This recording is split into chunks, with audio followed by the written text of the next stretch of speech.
Rebirth of burning love episode 12 Kashi hotel. सुबह का वक्त 7 बजे। नोआन अपने बेड पर बैठे थे। उनके गेट पर नॉक हुआ और धीरे से खुला। नोआन ने डोर की तरफ देखा तो वहां ईवा खड़ी थी। उसके हाथ में नाश्ते की प्लेट थी। वो नोआन के पास जाकर बैठ गई। नोआन स्माइल करके बोले, गुड मॉर्निंग ईवा। ईवा भी हल्का स्माइल करके प्लेट उनके सामने करते हुए बोली, गुड मॉर्निंग दादू। नोआन उसके बिहेवियर को देख शॉक थे, क्योंकि आज से पहले ईवा कभी उनके पास नाश्ता लेकर नहीं आई थी। वो हमेशा उनसे दूर दूर रहती थी, कभी ना उनके साथ खाना खाती थी, ना पूछती थी और ना ही बातें करती थी। मैक्स के धोखे के बाद ईवा पूरी इमोशन लेस हो गई थी, लेकिन आज उसे ऐसे देख नोआन को समझ नहीं आया कि ईवा में अचानक बदलाव कैसे आ गया। उनका चेहरा देख ईवा स्माइल करने की कोशिश करते हुए बोली, अब जल्दी नाश्ता कर लीजिए वरना मॉम के घर जाने में देरी हो जाएगी। उसकी बात सुन नोआन को समझ नहीं आया वो क्या बोले, क्योंकि ईवा को इतना बदला देख उन्हें हैरानी भी हो रही थी और खुशी भी। ईवा स्माइल करते हुए उठकर बाहर आ गई। वो अपने रूम में आए और गेट बंद कर उसी से लगकर खड़ी हो गई। उसने कल रात ओरियन की बातों पर काफी गौर किया था और खुद को बदलने का फैसला किया कि वो खुद को एक मौका देगी और खुशी से जिएगी, अपने दादू के लिए जिएगी। ये सोच उसके चेहरे पर एक प्यारी से स्माइल आ गई और ये वो दिल से कर रही थी, सिर्फ ओरियन की वजह से। Agnivanshi mention Shashank study room में बैठा वर्क कर रहा था और अब्रम उसके सामने चक्कर काट रहा था। शशांक एक नज़र उसे देखकर बोला, अब अगर नहीं रुके तो।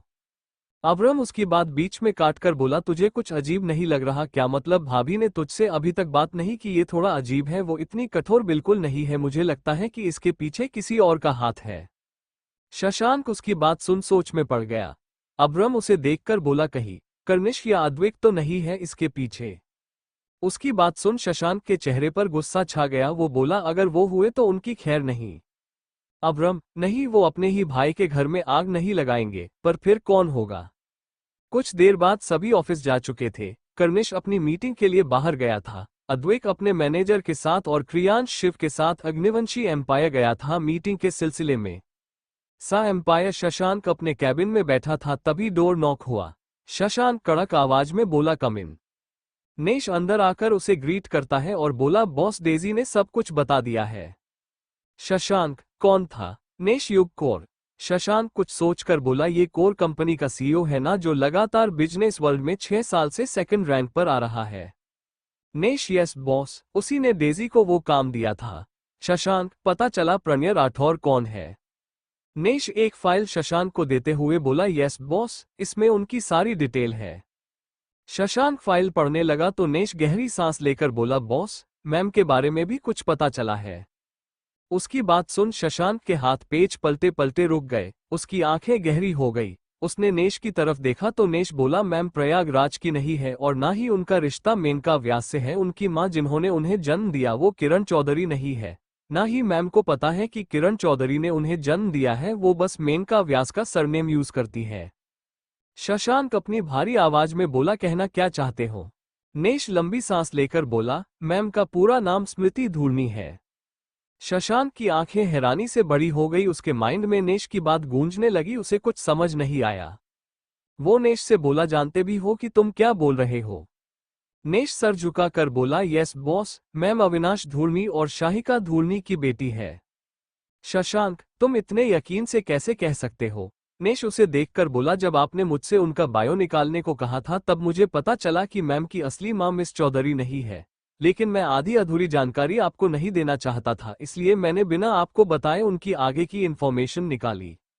शशांक, इस सब की शुरुआत कैसे हुई? अविनाश अंकल ने ऐसा क्यों किया? और सबसे जरूरी, स्मृति उनकी बेटी है तो श्रीविका कौन है? नेश नामे सर हिलाकर बोला, इसका पता नहीं चल पा रहा। इसका जवाब तो अविनाश धूर्नी ही दे सकते हैं। ये सुन शशांक कुछ सोचने लगा और नेश उसे ग्रीट करके चला गया। आहूजा एम्पायर अब्रम कैबिन से बाहर निकला तो उसकी नजर अपनी ओर पीठ किए खड़ी श्रीविका पर गई, जो किसी से फोन पर बात कर रही थी।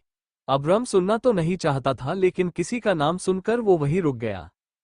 श्रीविका, क्या वो आपको डिनर के लिए बाहर ले जाने वाले हैं? तो आपने क्या कहा स्मृति जी? अच्छा, अब जा रही है। कोई बात नहीं, आप टेंशन मत लीजिए, मैं वहां आ जाऊंगी आपकी हेल्प के लिए। बस उनके सामने खुद को कमजोर मत होने देना, ठीक है? ये बोल वो फोन रख पलटी तो अब्रम के कैबिन का डोर खुला था, लेकिन वहां कोई नहीं था। श्रीविका अंदर जाने को हुई तभी उसके असिस्टेंट ने उसे आवाज दी तो वो दूसरी तरफ चली गई। अब्रम बाहर आकर खुद से बोला, ओह अच्छा तो ये है सबके पीछे, लेकिन अब मैं इसे कैसे रोकूंगा। बस ये शशांक की डिनर डेट खराब ना कर दे। कुछ सोच अब्रम कुछ कर। बनारस काशी ओरियन ने कार एक बड़े से घर के सामने रोकी। वो सभी बाहर आए तो देखा घर बड़ा था और उस पे ताला लगा था। नोआन ने जाकर ताला खोला, फिर गेट को खोला। वो सभी अंदर आए तो देखा घर के बाहर बड़ा सा आंगन था, जिसके बीचों बीच एक तुलसी जी का पौधा लगाने की क्यारी थी, लेकिन उसमें तुलसी माता नहीं थी। हर तरफ धूल जम रही थी। वो अंदर आए तो सामने कुछ कमरे और एक झूला लगा हुआ था। वो घर काफी सुंदर था लेकिन अभी गंदा था। ईवा अंदर आए तो सामने एक तस्वीर को देख उसकी आंखों में आंसू छलक आए। ओरियन, नोआन और दादाजी ने भी वो तस्वीर देखी। उस तस्वीर में सुप्रिया और लॉयड एक चेयर पर बैठे थे, जिनके आसपास नोआन और सुप्रिया जी के माँ पापा खड़े थे। ओरियन ने ईवा को देखा। वो उसके मन की समझ पा रहा था, लेकिन वो भी जानता था कि ईवा को ये सब अकेले फेस करना होगा। शाम के 6 बजे शशांक हॉल में स्मृति के आने का वेट कर रहा था। उसने ब्लैक शर्ट और ब्लैक पेंट पहनी थी, जिसपे ब्लैक ब्लेजर था। एक हाथ में वॉच, बाल सलीके से सेट थे। वो काफी डेसिंग लग रहा था। उसकी नजर कब से सीढ़ियों की ओर थी, तभी उसकी नजरें स्मृति पर गई। उसे देख शशांक की नजरें एक ही जगह जम गई। स्मृति ने सीक्वेंस वर्क की जॉर्जेट ब्लैक साड़ी पहनी थी, जिसका फ्री पल्लू लिया था। Long sleeves off shoulder blouse था। बाल खुले थे, कानों में झुमके, गले में सिर्फ मंगलसूत्र। मेकअप में बस आंखों में काजल थी और होठों पर रेड लिपस्टिक। उस साड़ी में स्मृति काफी खूबसूरत लग रही थी। शशांक तो उससे नजरें हटाना तक भूल गया। उसे पता ही नहीं चला कि कब स्मृति उसके पास आ गई। ये साड़ी वो ही तो लाया था स्मृति के लिए, पर उसने सोचा नहीं था कि उसकी पसंद की साड़ी स्मृति पर इतनी अच्छी लगेगी। वो भी शशांक को देख खो गई थी, लेकिन वो शशांक की तरह मुंह खोले उसे नहीं देख रही थी। वो बोली चले। उसकी आवाज सुन शशांक खोए हुए बोला, your beauty takes my breath away, gorgeous. उसके मुंह से तारीफ सुन स्मृति के गाल लाल हो गए। उसकी नजरें झुक गई। शशांक को रियलाइज हुआ तो उसे लगा शायद उसने कुछ गलत कह दिया या कुछ ज्यादा ही कह दिया। उसे पहली बार हल्की शाइनेस फील हुई। वो जल्दी बोला, चले। स्मृति हाँ में सर हिला देती है। वो दोनों बाहर आए तो शशांक ने स्मृति के लिए कार का गेट खोला। स्मृति को बैठा वो ड्राइविंग सीट पर आया और कार स्टार्ट कर मेंशन से बाहर ले गया। आहूजा एम्पायर श्रीविका अब्रम के कैबिन में उसके सामने बैठी थी। वो अब्रम को घूर रही थी। अब्रम जल्दी कुछ बोलने के लिए सोच रहा था, जिसे देख श्रीविका उठते हुए बोली, कब से यहाँ बैठा रखा है? जो भी कहना है वो जल्दी कहो ना, अब बाद में कहना, मुझे अभी कहीं जाना है, ऑलरेडी लेट हो गई हूँ। ये बोल वो जाने लगी तो अब्रम जल्दी उठकर बोला, तुम मेरे साथ डिनर पर चलोगी? श्रीविका ये सुन उसे हैरानी से देखने लगी। वो मन में बोली, क्या ये मुझे डिनर डेट पर ले जाना चाहता है? देखो तो इतनी सी बात कहने में इसने कितना वक्त लगाया। कहीं ये मुझे प्रपोज तो नहीं करना चाहता? उसके ऐसे देखने पर अब्रम समझ गया कि हो ना हो वो कुछ उल्टा ही सोच रही है। श्रीविका बोली, अच्छा तुम इतना कह रहे हो तो ठीक है। ये सुन अब्रम ने लंबी सांस ली। वो कामयाब रहा श्रीविका को मनाने में। ये बोल वो बाहर चली गई। अब्रम भी उसके पीछे बाहर चला गया। बनारस काशी नोआन और दादाजी पूरे घर को देखने चले गए। ईवा सुप्रिया के कमरे थी। वहां काफी धूल जमी हुई थी। कमरा ज्यादा बड़ा नहीं था, लेकिन काफी सुंदर था। हर तरफ सुप्रिया जी के फोटोज लगे थे, लेकिन उन सभी पर कपड़े लगे हुए थे। ईवा एक एक कर कपड़ा हटाकर अपनी माँ के बचपन से लेकर बड़े होने तक के फोटोज देखने लगी। उसकी आंखों में नमी थी। तभी उसकी नजर एक फोटो पर गई, जिसमें सुप्रिया के हाथ में वीणा थी। ये देख ईवा की आंखों के सामने एक दृश्य आया। दृश्य एक लड़की अंदर आते हुए बोली, mom I am coming, where are you? mom.mo move mmm। उसके बुलाने पर सुप्रिया की आवाज आए, मैं इधर हूँ ईवा। ये लड़की जो अभी अभी आई वो ईवा थी। ईवा अपना स्कूल बैग सोफे पर रख मंदिर घर की तरफ आते हुए बोली, आप क्या कर रही? ये बोलते बोलते वो रुक गई। उसके कानों में वीणा की आवाज गई। उसने देखा उसकी मॉम कुछ लेकर उसे बजा रही है। वो सुप्रिया के पास बैठते हुए बोली, ये क्या चीज है मॉम? सुप्रिया मुस्कुराह कर बोली, ये वीणा है। वीणा भारत के लोकप्रिय वाद्य यंत्र में से एक है, जिसका प्रयोग प्रायः शास्त्रीय संगीत में किया जाता है। वीणा सुर ध्वनियों के लिए भारतीय संगीत में प्रयुक्त सबसे प्राचीन वाद्य यंत्र है। इसे मां सरस्वती धारण करती है। ये काफी पवित्र माना जाता है और इसे सुनने से मन को शांति मिलती है। तुम सुनना चाहती हो? ईवा गौर से उसे देखते हुए बोली, हाँ श्योर प्लीज। सुप्रिया वीणा बजाते हुए एक प्यारी सी धुन निकालती है जो मां सरस्वती के लिए थी। ईवा की आंखें हैरानी से बड़ी हो गई क्योंकि उसे कभी लगा नहीं था कि उसकी मॉम इतना अच्छा बजाती है। वो आंखों में चमक लिए बोली, आप और भी साउंड बजा सकती है? सुप्रिया हाँ में सर हिलाकर बोली, हाँ बिल्कुल, मैंने एक कंपटीशन में अवार्ड जीता था। रुको मैं अपनी पसंदीदा धुन बजाती हूँ। ईवा ध्यान से सुनने लगी। सुप्रिया ने ये हंसी वादिया ये खुला आसमां की धुन बजाए। वो इतनी मधुर थी कि ईवा की आंखें बंद हो गई, मन को एक शांति मिल रही थी। सुप्रिया ने बजाना बंद किया तो ईवा अपनी आंखें खोलकर बोली, ये कितना सुंदर था मॉम। सुप्रिया बोली, ये तो अभी नया है और अलग है इसीलिए ज्यादा अच्छा नहीं बजा पाई, लेकिन तुम मेरी पुरानी वीणा से यही धुन सुनोई तो तुम उसे सुनती ही रह जाओगी। ईवा, वो कहाँ है मॉम? सुप्रिया ईवा के बाल सही करते हुए बोली, वो तुम्हारे नाना नानी के घर है। उनकी बात सुन ईवा बोली, अच्छा, हम जब जाएंगे तो आप मुझे जरूर सुनाना। आप कितना अच्छा बजाती है, प्लीज मुझे भी सिखाइए। सुप्रिया हंसकर बोली, तुम सच में सीखना चाहती हो? ईवा जल्दी हाँ में सर हिलाकर बोली, हाँ बिल्कुल, मुझे सीखना है और एक दिन मैं आपके जैसा ही बजाऊंगी। उसकी बात सुन सुप्रिया हंस दी और उसे सिखाने लगी। दृश्य समाप्त। ईवा की आंखों से आंसू बह रहे थे जिन्हें वो साफ कर जल्दी कुछ ढूंढने लगी। ओरियन दरवाजे पर ही खड़ा उसे देख रहा था। ईवा को यकीन था कि वो वीणा यही कहीं पर उसे वो कहीं नहीं मिली। तभी उसकी नजर अलमारी के ऊपर गई। उसकी आंखों में चमक आ गई। वो जल्दी उसे उतारने को हुई तो उसके हाथ वहां तक नहीं पहुंचे। ईवा ने ओरियन की तरफ देखा तो ओरियन जल्दी इधर उधर देखने लगा, कहीं ईवा को ये ना लगे कि वो कब से उसे ही देख रहा है। ईवा उसे देखकर बोली, प्लीज क्या आप इसे उतार देंगे? ओरियन उसके पास गया और अलमारी से वो बड़ी सी चीज उतार देता है। वो पूरी कपड़े से बंधी हुई थी। ओरियन उसकी बनावट देख समझने की कोशिश करने लगा। वो उसे बेड पर रखता है तो ईवा उसे जल्दी जल्दी खोलने लगी। उसके चेहरे पर खुशी थी। ओरियन भी देखना चाहता था कि उसमें आखिर ऐसा क्या है जो ईवा इतनी खुश है। ईवा उसे खोलती है तो उसमें एक वीणा थी जो काफी सुंदर और पुरानी थी। वो साफ थी, कपड़े से बंधे होने के कारण वो काफी पुरानी थी। उसकी डिजाइन काफी यूनिक थी। ईवा खुशी से उसे देख रही थी। उसे याद था कि उसकी मॉम हमेशा वीणा प्रणाम करके बजाती थी। वो भी वीणा को प्रणाम करती है और एक धुन ट्राई करके देखती है। वीणा की आवाज हर तरफ गूंज गई। ओरियन ईवा को देखने लगा। ईवा अपनी मॉम का चेहरा याद कर उनकी पसंदीदा धुन ये हंसी वादिया ये खुला आसमां बजाने लगी। ओरियन उसे धुन को सुनता ही रह गया। दूसरी तरफ शशांक ने गाड़ी रोकी और जल्दी जाकर स्मृति के साइड का गेट खोला। वो आज अलग ही बिहेव कर रहा था। वो स्मृति के हाथ को पकड़ आगे बढ़ गया। स्मृति अपने हाथ को शशांक के हाथ में देख मुस्कुरा दी। स्मृति ने आसपास देखा। उसकी नजर वहां का नजारा देख वही ठहर गई। समुद्र के किनारे एक टेबल लगा हुआ था। आसपास लाइटिंग थी। हर तरफ कैंडल्स लगी हुई थी। वो जगह जगमगा रही थी। हवाएं तेज थी। पानी की आवाज से वो माहौल काफी रोमांटिक लग रहा था। शशांक स्मृति को वहां लगी एक चेयर पर बैठाता है और खुद पास लगे म्यूजिक सिस्टम पर एक सॉन्ग प्ले करने चला गया। उसने एक सॉन्ग प्ले किया और लंबी सांस लेकर स्मृति के सामने बैठ गया। उन दोनों के बीच खामोशी थी। दोनों की धड़कनें बढ़ी हुई थी। क्या बोले कुछ भी समझ नहीं आ रहा था दोनों के। वो काफी नर्वस फील कर रहे थे। शशांक स्मृति को जूस सर्व करता है। वो सोच रहा था कि क्या बोले। स्मृति आसपास देख रही थी। वो जगह कितनी सुंदर थी। आज से पहले उसने ऐसी जगह नहीं देखी थी।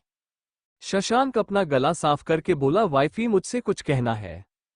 स्मृति उसकी तरफ देखती है तो वो जगह से उठकर उसके पास आया और पूरी स्टाइल से उसका हाथ मांगता है। स्मृति हिचकिचाते हुए अपना हाथ उसके हाथ में देती है। शशांक उसे थोड़ा आगे लेकर गया तो सॉन्ग चला। क्या तुझे अब ये दिल बताए तुझ पे कितना मुझे प्यार आए। आंसुओं से लिख दूं मैं तुझको कोई मेरे बिन पढ़ ही ना पाए।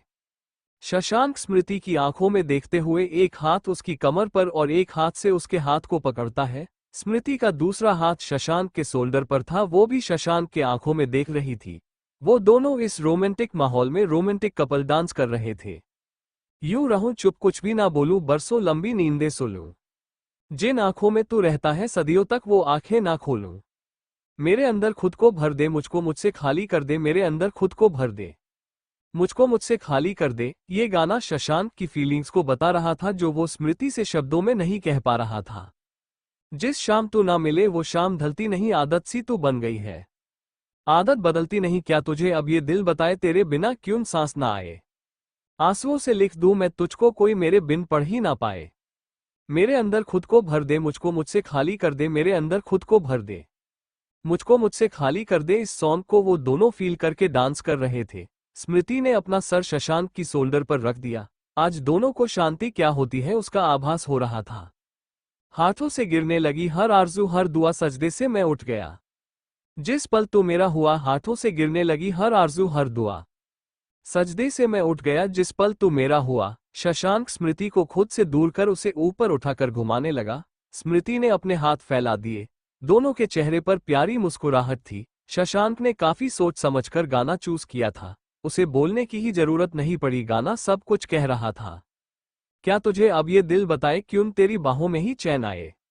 आंसुओं से लिख दूं मैं तुझको, कोई मेरे बिन पढ़ ही ना पाए।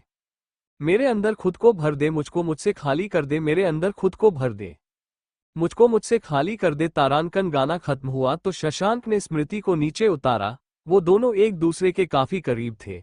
वो दोनों एक दूसरे की आंखों में देख रहे थे। दोनों की आंखों में बहुत से जज्बात उमड़ रहे थे, लेकिन फिर भी दोनों शांत खड़े थे। शशांक स्मृति से दूर हुआ और अपने घुटनों पर बैठकर बोला, आई डोंट नो कि कैसे मैं तुमसे कहूं। मैंने कभी ये फील नहीं किया और ना ही कभी सोचा कि ये मैं किसी से कभी कहूंगा, बट आज तुम्हारे आने के बाद मुझे एहसास हुआ कि मुझे भी प्यार हो सकता है, मैं भी प्यार कर सकता हूँ। Your love is the rhythm that makes my heart sing. I am forever yours. In your eyes I see a love so pure and true. I am lost in their depths and I never want to find my way out. Smriti एकटक उसे देख रही थी। शशांक आगे बोला, जब तुम नहीं थी तब लगता था कि मैंने सब हासिल कर लिया। लगता था कि प्यार एक ऐसी चीज है जो इंसान को बर्बाद कर देती है, लेकिन तुमसे मिलने के बाद पता चला कि प्रेम निःशुल्क होते हुए भी सृष्टि का सबसे महंगा सुख है। पता ही नहीं चला कि कब मैं तुमसे प्यार करने लगा। ये सुन स्मृति का दिल जोर जोर से धड़कने लगा। शशांक खड़ा होकर बोला, यस आई लव यू स्मृति, मैं तुमसे बहुत प्यार करता हूँ। आज से और अभी से मैं तुम्हारा हूँ वाइफी, मुझ पे सिर्फ तुम्हारा हक है स्मृति। 1 ये बोल वो चुप हुआ। स्मृति की आंखों में आंसू थे जो बाहर छलक आए। वो धीरे धीरे उसके पास गई और उसे कस के गले लगा लिया। वो रोने लगी। उसे कभी नहीं लगा था कि उसे इतना प्यार करने वाला पति मिलेगा। शशांक भी उसे गले लगाकर खड़ा रहा। दोनों का प्यार आज पूर्ण हो गया था। आज सब कुछ पूर्ण हो गया था। इतने लंबे सफर के बाद आज दोनों एक हो गए। सुबह का वक्त। शशांक स्मृति का रूम। शशांक स्मृति को गले लगाकर सो रहा था। स्मृति की नींद खुली तो उसके सामने शशांक का हैंडसम चेहरा था। स्मृति उसके बिखरे बाल सही कहने लगी। उसके चेहरे पर स्माइल थी। उसे कल की वो सारी बातें याद आ रही थी जिसे सोच सोच कर ही उसकी स्माइल बढ़ रही थी। शशांक उसे और टाइट पकड़ कर सो गया, जिसे देख अब स्मृति सोचने लगी कि वो कैसे उठे। वो हल्का कसमसाई तो शशांक बोला, क्या हुआ वाइफी, तुम्हें नींद नहीं आ रही तो प्लीज मुझे तो सोने दो। उसकी बात सुन स्मृति धीरे से बोली, सुबह हो गई, हमें जाना है। शशांक उसे और कसते हुए बोला, हाँ तो जाओ ना, मैंने कहाँ रोका है। उसकी बात सुन स्मृति उसे घूरने लगी। क्या मतलब जाओ, वो उसे छोड़ेगा तब वो जाएगी ना। स्मृति धीरे से बोली, आप छोड़ेंगे तब हम जाएंगे। शशांक अपनी आंखें खोल उसे देखते हुए बोला, मैंने कहाँ पकड़ा है। ये बोल वो फिर से अपनी आंखें बंद कर देता है तो स्मृति को अब लगा कि ऐसे तो वो उसे नहीं छोड़ने वाला। वो कभी कसमसाती तो कभी धीरे धीरे शशांक को दूर करती। काफी देर तक स्ट्रगल करने के बाद भी कोई फायदा नहीं हुआ तो वो थक हार कर रुक गई। शशांक उसकी मेहनत पर मन में हंस रहा था। अंत में उसे स्मृति पर दया आ ही गई तो उसने अपने हाथ की पकड़ ढीली छोड़ दी। स्मृति ने ये महसूस किया तो जल्दी उठ गई। उसने शशांक को देखा जिसकी आंखें अभी भी बंद थी। उसे देख स्मृति खुद से इतराते हुए बोली, देखा छुड़ा ही लिया ना हमने, आए बड़े। ये बोल वो जल्दी से वॉशरूम में चली गई। शशांक ने अपनी आंखें खोली और वॉशरूम के गेट को देखकर बोला, अच्छा अगली बार देखते हैं। ये बोल वो शरारत से मुस्कुराहन लगा। कुछ देर बाद स्मृति शशांक की टाई बांध रही थी और शशांक उसे देख रहा था। उसने धीरे से अपने हाथ स्मृति की कमर से लपेट लिए। ये महसूस कर स्मृति के गाल लाल हो गए, उसके हाथ भी काम करना बंद हो गए। उसने जैसे तैसे करके टाई बांधी, फिर दूर होने को हुई तो शशांक ने उसे अपने करीब खींच लिया। स्मृति के दोनों हाथ शशांक के शोल्डर पर थे। शशांक स्मृति के होंठों की तरफ बढ़ने लगा।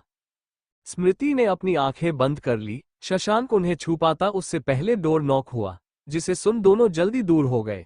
स्मृति जल्दी दूर जाकर खड़ी हो गई। शशांक को काफी गुस्सा आ रहा था। वो पैर पटकते हुए डोर ओपन करने गया। उसने दरवाजा खोला तो सामने कर्निश खड़ा था। उसे देख शशांक की आंखें छोटी हो गई। लेकिन कर्निश उसे इग्नोर कर फंसते फंसाते साइड से होकर अंदर आ गया। वो स्मृति को देख जल्दी उसके पास आकर बोला, भाभी आप क्या कर रही है, चलिए मेरे साथ। मैंने कल रात से कुछ नहीं खाया, मुझे काफी तेज भूख लग रही है। ये सुन स्मृति मुस्कुरा कर बोली, अच्छा ठीक है हम आते हैं। कर्निश उसके हाथ को पकड़ ले जाते हुए बोला, आते नहीं, आइए हमारे साथ, मेरा मतलब मेरे साथ। ये बोल वो शशांक पर ध्यान ना देकर सीधा स्मृति को अपने साथ ले गया। शशांक अपनी जगह खड़ा होकर ये सब देखता रहा। उसका भाई कितना भुक्कड़ है, आज तो उसने हद कर दी। शशांक गुस्से से बोला, कर्निश तुझे मैं छोड़ूंगा नहीं। स्मृति नीचे आए तो अब्रम, शिव, अद्वैक और क्रियांश वही हॉल में बैठे थे। स्मृति जल्दी किचन में जाकर नाश्ता तैयार करने लगी। कुछ ही देर में उसने सभी के लिए नाश्ता बना दिया। वो बाहर आए और सबको नाश्ते के लिए बुला लिया। शशांक भी आ चुका था, वहां नहीं था तो सिर्फ प्रतीक। स्मृति ने कर्निश से उसे बुलाने को कहा तो कर्निश बोला, भाभी उसे हल्का बुखार है। उसके कहने पर स्मृति चिंता से बोली, आपने हमें पहले क्यों नहीं बताया। कर्निश, डोंट वरी भाभी, डॉक्टर देखकर जा चुके हैं, शाम तक उतर जाएगा उसका बुखार। स्मृति उठते हुए बोली, आप सभी नाश्ता कीजिए, हम आते हैं। ये बोल वो चली गई। प्रतीक का रूम। प्रतीक बेड पर लेटा हुआ था, उसने 5-6 कंबल ओढ़ रखी थी। स्मृति जल्दी अंदर आकर बोली, प्रतीक जी। प्रतीक मुश्किल से अपना चेहरा बाहर निकालकर बोला, भाभी आप। स्मृति उसके ऊपर इतनी कंबल देख हैरानी से बोली, ये सब क्या है। प्रतीक थरथराते हुए बोला, ओह ये वो क्या है ना भाभी, मुझे काफी ठंड लग रही थी तो कर्निश ने मुझे ये सब ओढ़ा दी, लेकिन अब ठीक लग रहा है। स्मृति उसके पास आकर बोली, क्या ठीक लग रहा है, अगर इतना ओढ़कर सोएंगे तो बुखार और ज्यादा हो जाएगा। ये सुन प्रतीक बोला, अरे भाभी कुछ नहीं होगा, मुझे ठंड लग रही है। स्मृति उसके ऊपर से 3 कंबल हटाते हुए बोली, इससे आपकी ठंड दूर नहीं होगी बल्कि और ज्यादा बढ़ जाएगी। रुकिए हम आपके लिए काढ़ा बनाकर ले आते हैं। प्रतीक जल्दी से बोला, अरे नहीं भाभी, खामेखा आप परेशान हो रही है, मैं ठीक हो जाऊंगा। और वैसे भी मैंने मेडिसिन ले ली है। अद्वैक अंदर आते हुए बोला, झूठा। कितना बड़ा झूठा है तू, भाभी ये कभी मेडिसिन नहीं लेता। उसकी बात सुन प्रतीक बोला, आपको भी अभी ही आना था। अद्वैक उसके बेड पर बैठते हुए बोला, जब जब झूठ बढ़ता है तब तब मुझे आना ही पड़ता है। अद्वैक की बात सुन प्रतीक मुंह पर कंबल ओढ़ते हुए बोला, प्लीज अद्वैक भाई, अभी आपसे लड़ने की हिम्मत नहीं है मुझ में। ये सुन अद्वैक उसके मुंह से कंबल हटाते हुए स्मृति से बोला, भाभी आप जल्दी से जो आपने कहा वो बना के ले आइए। स्मृति उसकी बात सुन जल्दी बाहर चली गई। प्रतीक अद्वैक से कंबल छीनते हुए बोला, अद्वैक भाई प्लीज सोने दीजिए। अद्वैक उसके मुंह से फिर कंबल हटाकर बोला, ऐसे ही तूने भी मुझे इरिटेट किया था ना जब मुझे बुखार आई थी। प्रतीक थकाहार के बोला, अरे माफ कर दीजिए मुझे, अब नहीं करूंगा ऐसा। ये सुन अद्वैक हंसने लगा। तभी स्मृति काढ़ा लेकर अंदर आए, उसके पीछे आरवी भी थी। आरवी अद्वैक की तरफ नहीं देखती लेकिन अद्वैक उसे ही देखने लगा। स्मृति टेबल पर काढ़ा रख प्रतीक से बोली, चलिए इसे पी लीजिए, आपका बुखार जल्दी ठीक हो जाएगा। उसकी बात सुन प्रतीक कंबल ओढ़कर बोला, नहीं भाभी प्लीज, मैं ये जहर नहीं पी सकता। कर्निश अंदर आते हुए बोला, क्यों, जब तू मुझे पिला सकता है तो तू क्यों नहीं पी सकता। प्रतीक अपनी कंबल मजबूती से पकड़कर बोला, सबको अभी ही आना था क्या एक साथ। कर्निश उसकी कंबल हटाने की कोशिश करते हुए बोला, साले आज मैं तुझे ये पीला कर रहूंगा। याद है तूने भी मुझे पूजा आंटी के हाथ का बनाया काढ़ा कितना जबरदस्ती पिलाया था। उसकी बात सुन अद्वैक बोला, प्रतीक तूने कितनों के साथ दुश्मनी पाल रखी है। प्रतीक लाचारी से बोला, सिर्फ आप दोनों से, मैं सॉरी बोलता हूँ प्लीज मुझे बख्श दो। कर्निश उसकी कंबल हटाकर बोला, ऐसे कैसे बख्श दे। ये बोल वो जबरदस्ती प्रतीक को बैठा उसके हाथ पकड़ लेता है। अद्वैक काढ़ा ठंडा कर उसे पिलाने लगा। बेचारे प्रतीक ने एक सांस में वो जहर से भी कड़वा काढ़ा पी लिया। स्मृति और आरवी तो शौक में थी, कैसे भाई है प्रतीक के, इससे अच्छा तो शायद दुश्मन होता है। प्रतीक बीमार था तो भी उसे उन दोनों ने नहीं बख्शा। प्रतीक मुंह बनाकर बोला, एक बार ठीक होने दो मुझे फिर मैं बताता हूँ। कर्निश और अद्वैक हंसते हुए दोनों को हाई फाई देते हैं। तभी प्रतीक की नजर आरवी पर गई, उसे देख वो बोला, अरे आरवी तुम कब आए। वैसे सॉरी मैं तुम्हें पहले बता नहीं पाया, खामेखा तुम्हें यहाँ आना पड़ा। सॉरी आज हम मॉल नहीं जा पाएंगे। आरवी स्माइल करके बोली, कोई बात नहीं, तुम आराम करो, मॉल मैं अकेली चली जाऊंगी। ये सुन कर्निश बोला, अरे अकेली मत जाओ, मैं और भाभी भी मॉल जा रहे हैं, तुम हमारे साथ चलो। आरवी नामे सर हिलाकर कुछ बोलती उससे पहले स्मृति बोली ये तो अच्छा है, प्लीज चलिए ना हमारे साथ। प्रतीक, हाँ आरवी अकेले जाने से अच्छा है तुम इनके साथ चली जाओ। उनकी बातें सुन आरवी हाँ में सर हिला देती है। अद्वैक जो शांति से उनकी बातें सुन रहा था वो बोला मुझे भी मॉल जाना था, मैं भी चल सकता हूँ तुम सब के साथ। ये सुन आरवी इधर उधर देखने लगी, वो चाहती थी कि अद्वैक ना आए। स्मृति मुस्कुरा कर हाँ में सर हिला देती है तो अद्वैक खुशी से बोला थैंक्स भाभी। ये बोल वो आरवी को देखता है। कर्निश और प्रतीक उसके मन की समझ रहे थे। बनारस एयरपोर्ट वो सभी प्लेन में थे, उन सभी की वीआईपी शीट थी। एक शीट पर नोआन और दादाजी साथ बैठे थे, उनकी पीछे वाली सीट पर ईवा और ओरियन बैठे थे। ओरियन विंडो सीट पर बैठा था। प्लेन ने उड़ान भर ली थी। ओरियन विंडो से बाहर देख रहा था, ईवा उसे ही देख रही थी। उसे इतने गौर से बाहर देखता देख ईवा मन में बोली, खिड़की से यूं झांकते हैं जैसे दुनिया देखना चाहते हैं और बातें ऐसी करते हैं जैसे दुनिया देख चुके हैं। ओरियन ने उसकी तरफ देखा तो ईवा ने जल्दी अपनी नजरें हटा ली। ओरियन बोला वैसे आप वीणा काफी अच्छी बजाती है, कहाँ से सीखा आपने? ईवा अपने हाथों को देखते हुए बोली, अपनी मॉम से सीखा है मैंने। ओरियन हाँ में सर हिला देता है। ईवा धीरे से उसे देखती है तो ओरियन उसे देख बोला आपको कुछ कहना है क्या या आपको मेरी सीट पर बैठना है? ईवा जल्दी से बोली नो, मुझे नहीं बैठना, मैं बस कहना चाहती हूँ कि। ओरियन उसे देखने लगा। ईवा अपने हाथों को मसलते हुए बोली थे थैंक्स। ओरियन कंफ्यूज होकर बोला किस लिए? ईवा, उस दिन मुझे वो बातें कहने के लिए।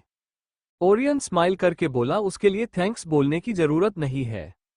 ईवा कुछ नहीं बोली। कुछ देर बाद ओरियन अपने टैब पर कुछ वर्क कर रहा था, तभी उसका ध्यान ईवा पर गया जो नींद में थी और उसका सर सीट पर सही से एडजस्ट नहीं हो पा रहा था। ओरियन ठीक से बैठा और उसका सर धीरे से अपने शोल्डर पर रखने को हुआ तो उसके हाथ रुक गए। वो ये करे तो क्या ठीक होगा, ये सोचते हुए वो अपना हाथ पीछे खींच लेता है, लेकिन तभी ईवा अपना सर ओरियन के शोल्डर पर रख देती है। ओरियन उसे देखने लगा, उसके चेहरे पर हल्की स्माइल आ गई। उसे खुशी थी कि ईवा अब नॉर्मल लाइफ जीने की कोशिश कर रही है। क्या होगा आगे, क्या ओरियन और ईवा कुछ फील करते हैं एक दूसरे के लिए, और क्या हुआ अद्वैक और आरवी के बीच, क्या? मॉल, वो चारों मॉल पहुंचे। स्मृति और आरवी पहले आरवी का सामने लेने चली गई। अद्वैक और कर्निश उन दोनों के पीछे पीछे चल रहे थे। तभी कर्निश की नजर एक ड्रेस पर गई तो वो जल्दी अद्वैक को लेकर उधर चला गया। स्मृति और आरवी ने सामान लिया। उसके बाद स्मृति जो लेने आई थी वो लेने लगी। दरअसल होली आने वाली थी तो पूजा जी ने स्मृति को कुछ सामान लाने को कहा था। स्मृति और आरवी ने अपना काम खत्म किया तो उन्हें ध्यान आया कि अद्वैक और कर्निश उनके साथ नहीं है। आरवी ने जल्दी कर्निश को कॉल किया तो सामने से अद्वैक और कर्निश आते हुए दिखे। कर्निश के हाथ में एक शॉपिंग बैग था। वो उनके पास आए तो अद्वैक बोला चले कुछ खाकर आते हैं। ये बोल उसने आरवी की तरफ देखा तो आरवी इधर उधर देखने लगी। कर्निश बोला हाँ चलो। वो स्मृति को अपने साथ ले जाते हुए बोला आपको पता है भाभी, मैं और क्रियांश हर बार यहाँ आते हैं सिर्फ यहाँ का खाना खाने। अद्वैक आरवी से बोला चलो ना। आरवी उसे घूर कर आगे चली गई। अद्वैक स्माइल करते हुए उसके पीछे चल दिया। उन सभी ने वहां का खाना खाया। कर्निश की बक सुनकर लड़कियों से ज्यादा तो वो बोलता है। अद्वैक बिल पे कर उन तीनों के पास आया और बोला कोई और काम ना हो तो चले। कर्निश बोला अद्वैक भाई इतनी जल्दी, चलिए ना कहीं और घूम कर आते हैं। ये सुन अद्वैक कुछ सोचने लगा। आरवी उसे देख बोली मैं एक जगह बताऊं? नहीं रहने दो, अद्वैक मजाक करते हुए बोला। आरवी उसे घूर स्मृति का हाथ पकड़कर बोली चलिए मैं आपको एक जगह लेकर जाती हूँ। अद्वैक उसे रोक पता उससे पहले वो स्मृति को अपने साथ ले गई। अद्वैक निराशा से बोला पर मैं तो मजाक कर रहा था। कर्निश अपनी हंसी कंट्रोल करते हुए उसके कंधे पर हाथ रखकर बोला बात बात पर मजाक करने वाले पुरुष के हिस्से आए जरा सी बात पर गुस्सा करने वाली स्त्री। उसकी बात सुन अद्वैक निराशा से हाँ में सर हिला देता है। आरवी स्मृति को ले जा ही रही थी कि कुछ लोगों ने आकर उनका रास्ता रोक लिया। उन सभी ने एक ही यूनिफॉर्म पहने थी। वो सब प्रोफेशनल बॉडीगार्ड लग रहे थे। स्मृति और ईवा हैरानी से उन्हें देखने लगी। एक बॉडीगार्ड आगे आकर बोला स्मृति, शशांक अग्निवंशी हमारे साथ चलो। स्मृति डर से आरवी का हाथ कसकर पकड़ लेती है। आरवी मुंह बिगाड़ कर बोली ऐसे कैसे चलो, कौन हो तुम? वो गार्ड बोला हमें आपको आराम से लाने के ऑर्डर मिले हैं, इसीलिए आराम से हमारे साथ चलिए वरना हमें जबरदस्ती ले जाना होगा। ये सुन आरवी गुस्से से बोली हलवा है क्या, हाथ तो लगा कर दिखाओ। वो गार्ड बोला एज यू विश। ये बोल वो आरवी को हटाने को हुआ कि तभी किसी ने उसका हाथ पकड़ लिया। स्मृति और आरवी देखती है तो वो अद्विक था। अद्विक उसका हाथ दबाते हुए कूलनेस से बोला यार तुम बहुत जल्दी बुरा मान गए। किसी को साथ ले जाने के लिए उसे प्यार से पूछा जाता है। वो आदमी दर्द से कराह कर बोला कौन हो तुम, बीच में मत आओ समझे, छोड़ो मेरा हाथ। अद्विक उसके हाथ को मोड़कर बोला अभी तो पकड़ा है, ऐसे शर्माओगे तो मुझे भी शर्म आ जाएगी। वो आदमी छटपटाने लगा। उसके साथ जो गार्ड थे वो जल्दी आगे आए तो अद्विक ने उस गार्ड को उनकी तरफ धकेल दिया। स्मृति और आरवी डरी हुई नजरों से देख रही थी। कर्निश उनके पास आकर चिप्स खाते हुए बोला अब तो ये सब गए। स्मृति बोली उन्हें चोट आ सकती है, प्लीज आप कुछ कीजिए ना। कर्निश उन्हें हल्का पीछे ले जाते हुए बोला चील करो भाभी, अद्विक भाई कोई कच्चे खिलाड़ी नहीं है, ओरियन भाई से पर्सनली ट्रेनिंग ली है उन्होंने, ये सब तो अद्विक भाई के एक हाथ का खेल है। स्मृति और आरवी हैरानी से अद्विक को देखने लगी। अद्विक ने मास्क पहना और हाथ से उन्हें आने का इशारा करता है। दो गार्ड एक साथ अद्विक की ओर भाग कर आए तो अद्विक ने जल्दी एक को घूमकर लात मारी और दूसरे का हाथ पकड़ मोड़ दिया। वो दोनों दर्द से कराहने लगे। आसपास लोग की भीड़ इकट्ठी हो गई। स्मृति और आरवी के मुंह खुले के खुले रह गए। कर्निश चिप्स एंजॉय करते हुए फाइट देख रहा था। एक अद्विक को मारने को हुआ तो अद्विक झुक गया और घूम के बैक किक मारी। एक गार्ड अद्विक पर पीछे से वार करने को हुआ तो कर्निश उसका हाथ पकड़कर बोला ना मुन्ना ना, तुझे शर्म नहीं आती पीछे से वार करते हुए, निर्लज, पापी, दुराचारी। ये बोल वो उस गार्ड के घुटने पर वार करता है तो वो वहीं ढेर हो गया। एक गार्ड आरवी को पकड़कर ले जाते हुए बोला गार्ड्स, स्मृति शशांक अग्निवंशी मिल गई, चलो निकलो यहां से। अद्विक और कर्निश ने जल्दी उस तरफ देखा। आरवी को देख अद्विक गार्ड से हंस कर बोला भाई जिसे किडनैप करना है उसका पहले फोटो तो देख कर आता। ये बोल वो जल्दी पास में रखे एक बेट को उठा उसकी तरफ फेंकता है जो सीधा उस आदमी के सर पर लगा। अद्विक आरवी को देख अपनी भौहें उठा देता है। उसने सभी को धूल चटा दी थी। तभी आरवी बोली स्मृति जी कहाँ है। उसकी बात सुन अद्विक और कर्निश भागकर उसके पास आए। स्मृति कहीं नजर नहीं आई। वो तीनों परेशान होते हुए इधर उधर देखने लगे। कर्निश जल्दी सीसीटीवी कैमरे देखने भागा। अद्विक जल्दी फोन निकाल किसी को कॉल करते हुए उसके पीछे गया। आरवी को कुछ समझ नहीं आ रहा था कि वो क्या करे। वो बाहर की तरफ भागी। वो बाहर आए तो उसे स्मृति कहीं नहीं दिखी। तारांकन कुछ देर बाद एक खंडर फैक्ट्री में स्मृति चेयर पर बैठी थी। उसके हाथ पैर बंधे हुए नहीं थे। स्मृति को होश आया। उसने धीरे धीरे आंखें खोली। अपने सर को दोनों हाथों से पकड़ होश में आने की कोशिश करती है। उसने आसपास देखा तो वो एक वीरान पड़ी फैक्ट्री में थी। हर तरफ लोहे की सरिया पड़ी थी। धूल भी वहां काफी थी।